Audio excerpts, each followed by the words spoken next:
네, 용림 교수님 감사합니다. 안녕하세요, 여러분. 저는 서울대학교 정치외교학부 박원호라고 합니다.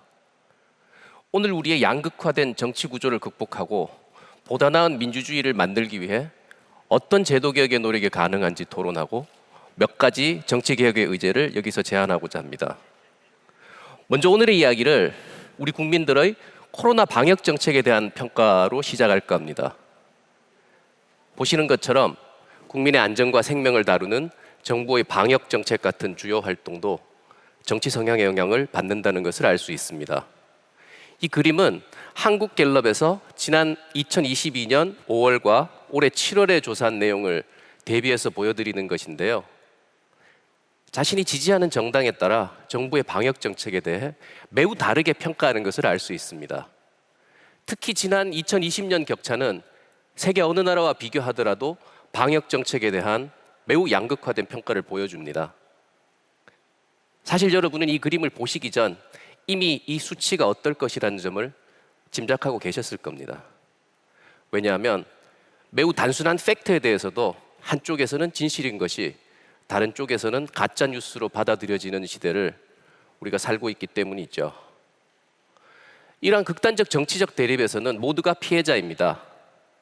한국의 현실에서는 공존과 타협 그리고 이상적인 해결책을 찾기가 점점 어려워지고 있기 때문입니다.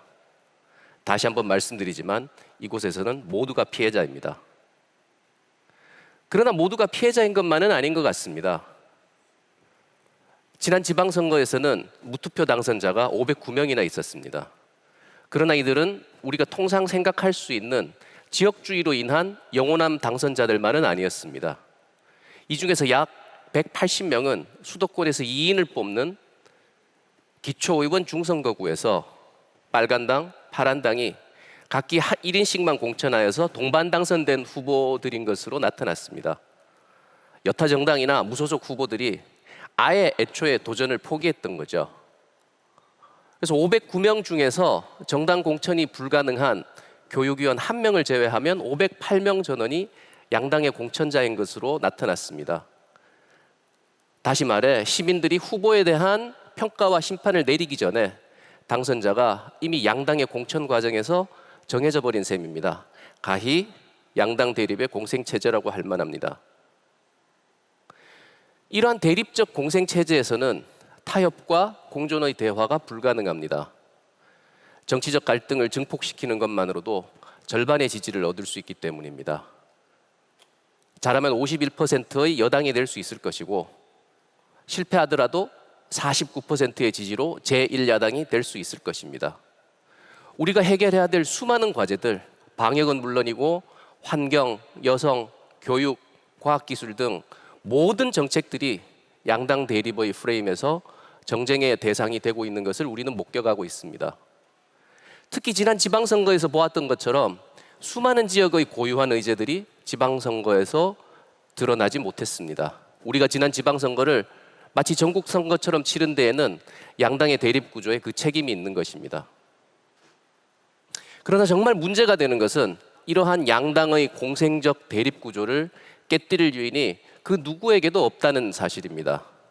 양 정당은 물론이고 지난 정부, 이번 정부 모두 자신들의 똘똘 뭉친 지지자 40%만을 가지고 어떤 정책이라도 밀어붙일 수 있다고 생각하는 것 같습니다. 언론, 시청률과 클릭수에 신경을 쓰는 언론 또한 정책적 내용이나 타협의 중간점에 대한 이야기보다 정치적 갈등을 다루는데 치중할 수밖에 없습니다. 슈퍼챗을 먹고 사는 유튜버들은 더 말할 나위도 없을 겁니다. 시민들은 이렇게 주어지는 정치적 갈등을 소비하고 다시 정당, 정부, 언론은 갈등을 다시금 재생산하는 구조, 이 악순환의 구조를 깨뜨릴 방법은 없을까요? 오늘 제가 제안하려고 하는 내용은 조금 구체적인 다음에 4가지입니다. 첫 번째, 정치관계법 개혁을 위한 위원회를 국회 바깥에 설치하자는 것. 두 번째, 우리의 선거제도를 보다 연합과 타협이 가능한 제도로 바꿔보자는 것. 셋째, 우리의 비례대표제를 국회의 대표성과 의원 전문성을 높이는 방향으로 강화하자는 것. 네 번째, 정당 설립 요건을 완화하여 지방 이슈나 단일 이슈 정당이 만들어져 현재의 양당 독점 체제를 완화하자는 것 등입니다. 크게 보아 양당 체제의 문제점들은 물론 우리 정치 문화에 깊이 각인되어 있고 하루아침에 바뀔 것이라고 생각하지는 않습니다.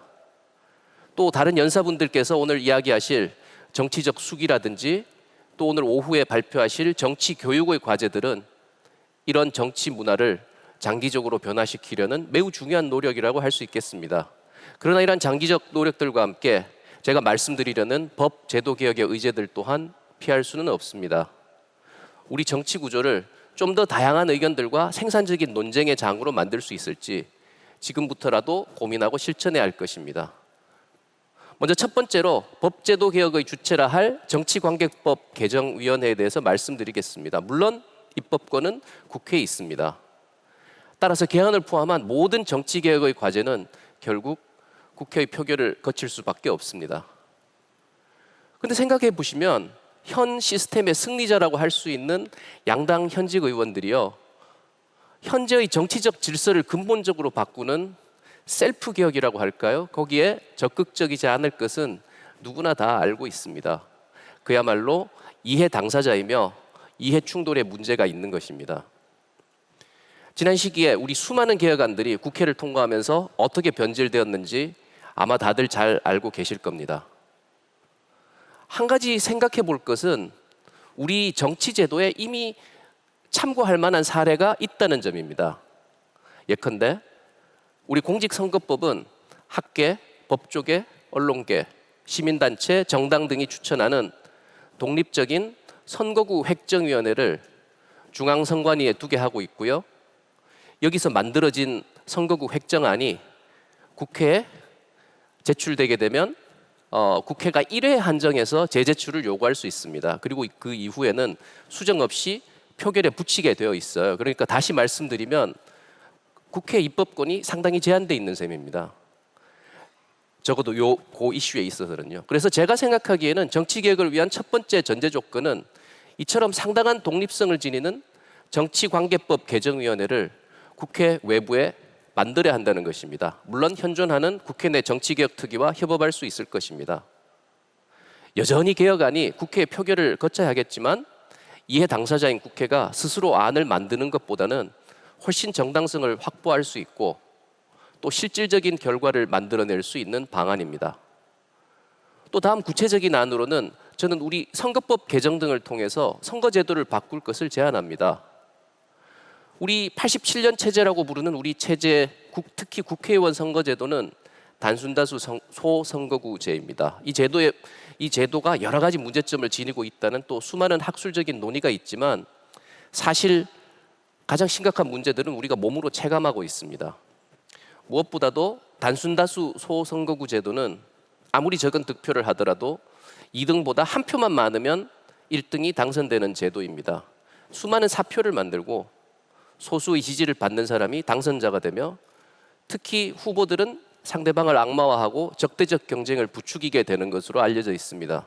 제가 오늘 제안하려는 선호투표제 혹은 이와 동일한 결과를 만드는 결선투표제에 대해 잠깐 말씀드리겠습니다. 지금 보시는 이 투표용지는요, 현재 호주 연방 하원 선거에서 사용되는 투표용지입니다. 해당 선거는 한 명의 지지 후보를 우리가 기표를 하는 것이 아니라 보시는 것처럼 사각형 박스에 자신이 좋아하는 후보자부터의 선호 순위를 순서로 적게 되어 있습니다. 이상의 선거에서 승자는 다음과 같이 결정됩니다. 우선 유권자들의 1순위 투표를 모두 합산합니다. 보시는 것처럼 맨 왼쪽의 A 후보가 가장 많은 1순위 득표를 한 것을 보실 수 있고 D 후보가 가장 작은 득표를 한 것을 보실 수 있습니다. 최소표를 획득한 D 후보는 바로 탈락하게 되고요. 해당 후보가 득표한 표들은 2순위 기표에 따라 저렇게 A, B, C 후보들에게로 이양됩니다. 이제 다시 2라운드의 득표수를 보면 아직 어느 후보도 과반에 도달하지 못한 것을 알 수 있습니다. 다시 가장 적은 득표를 한 B 후보의 표가 다음 순위 기표자들에게로 이양됩니다. 저렇게요. 이렇게 가장 후보들 중에서 가장 적은 득표를 한 사람들이 탈락하면서 던져진 표들을 다음 순위 후보 다음 순위에서 다음 라운드에서 이양을 하다 보면 결국 과반 득표를 한 승자가 나오게 될 것이고 C 후보가 여기서는 물론 최종 당선자가 되겠습니다. 굉장히 복잡하죠. 근데 이러한 제도의 장점이 있습니다. 선거 과정이 상대 후보와의 정책의 차이가 아니라 정책의 유사성을 찾는 과정이며 상대 후보가 비방의 대상이 아니라 연합의 대상이 된다는 점에서 장점이 있습니다. 물론 문제가 없는 건 아닙니다. 개표 과정이 복잡하고 비용이 좀 많이 들 수 있고요. 또 선거 결과에 대해서 신뢰의 문제를 제기하는 분들도 있을 수 있을 겁니다. 물론 저는 우리 선관위가 이 정도 개표는 얼마든지 어려움 없이 수행할 수 있을 거라고 생각합니다만 이런 것들이 이제 좀 받아들이기 어려울 수도 있다고 생각하실 수 있을 것 같아요. 그렇다면은 이와 유사한 결과를 나타내는 것으로 알려진 결선 투표를 한번 생각해 보실 수 있겠습니다. 잘 알려진 것처럼 선거에서 그 어느 후보도 과반을 획득하지 못하면 1, 2위 후보를 두고 결선 투표를 다시 진행하는 선거제도는 선호 투표와 유사하게 연합과 공생을 보다 강조하는 제도가 되겠습니다. 선호 투표가 됐건 결선 투표가 됐건 우리 정치가 훨씬 부드럽고 정치적 중간층을 배려하는 선거가 될 것입니다. 해당 제도의 또 다른 장점은 이것이 중도 거대 정당에게 그다지 불리하지 않은 제도라는 점이에요. 그래서 현재 양당에 의해서 충분히 받아들여질 가능성이 있다고 생각합니다. 국회의원 선거를 가지고 지금 말씀을 드렸지만 우리 대통령 선거도 마찬가지입니다. 대선의 경우는 물론 개헌사항입니다. 하지만 갈등과 대립을 강화하고 고착시키는 우리의 단순 다수제 선거, 이 현재 제도보다 더 나은 이런 대안들을 좀 적극적으로 고려해 봤으면 좋겠습니다. 다음으로 드릴 제안은 우리 국회의 비례대표제에 대한 내용입니다. 우리 국회가 지닌 다른 문제점들도 굉장히 많습니다만 현재 국회를 보시면 5, 60대 남성 정치인과 법조인들이 대종을 이루는 국회, 행정부에 비해서 전문성이 떨어지는 국회에 대한 문제 제기가 끊임없이 있었습니다. 우리 비례대표제는 사실 이런 문제들을 해결하는 대안으로서 존재하는 것이죠. 그런데 그럼에도 불구하고 역설적으로 선거법이 개정될 때마다 비례대표 의원 정수는 지속적으로 줄어들기만 했습니다. 지금은 재적 의원 300명 중에서 47석에 불과하고요. 그것마저 지난번 선거법 개정에도 불구하고 위성정당 설립 등으로 개혁에 실패한 점은 우리가 다 알고 있습니다. 비례대표를 어떻게 강화할 것인가에 대한 논의들은 매우 복잡하고 아주 오랫동안 진행되어 온 건 사실입니다. 오늘 제가 강조하려는 것은 공천 과정에서 정당들이 보다 적극적이고 세밀한 노력을 하도록 강제해야 한다는 것입니다. 이미 현행 선거법은 후보자 공천 시 성별 대표성을 규정하고 있습니다. 제 견해는 여기에 추가적으로 정당이 비례대표를 공천할 때 해당 후보가 어떤 연령 지역 직능을 대표하는지, 나가 어떤 상임위원회에서 어떤 역할을 하게 될 것인지도 세밀하게 적시하고 이러한 내용까지도 선거 과정에서 평가받아야 한다는 것입니다. 또한 무엇보다 중요한 것은 이러한 국회의 대표성, 전문성, 책임성을 제대로 살리기 위해서는 번번이 실패에 그친 비례대표 의원 정수의 확대나 연동형 비례대표를 어떻게 실현할 수 있는지 여야가 머리를 맞대고 지금 당장 토론을 시작해야 할 것입니다. 이것은 선택이 아닌 필수이며 그렇게 시간이 많지 않습니다. 제가 말씀드리는 마지막 제안은 현재 우리 정당법의 정당 설립 요건을 완화해야 한다는 주장입니다. 최근 이상민 의원에 의해서 개정안이 발의되어 있는 상황입니다. 현재 우리 정당법은 모든 정당이 수도에 소재한 중앙당이 있어야 하는 것으로 규정하고 있습니다. 수도 소재 중앙당 조항은 5.16 쿠데타 직후에 1962년도에 만들어진 정당법에서부터 포함되어 있었던 조항이죠. 또 5개 이상의 시도당에서 각각 1,000명씩 최소 5,000명의 당원이 있어야 정당을 설립하게 되어 있습니다. 이상과 같은 정당 설립 요건은 점차 강화되어 왔습니다. 그 이유는 거대 정당들이 자기들의 기득권을 보호하기 위해서, 그래서 우리는 그 결과로서 서울 지역을 중심으로 한 대기업 정당이라고 부를 수 있겠습니다. 지방과 골목 상권까지 독점하고 있는 그런 정치 구조를 가지게 됐습니다.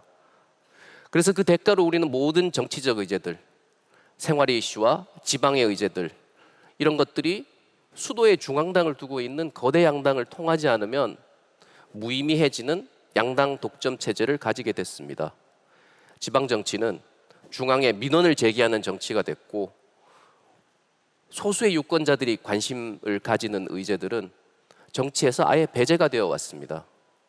보다 폭넓고 실질적인 정치적 활동의 자유와 가능성을 보장하려면 다양한 관점과 새로운 해결책을 제공하는 다원적 정당 구조가 필요하며 정당 설립 요건에 완화는 그 첫걸음이라고 생각합니다.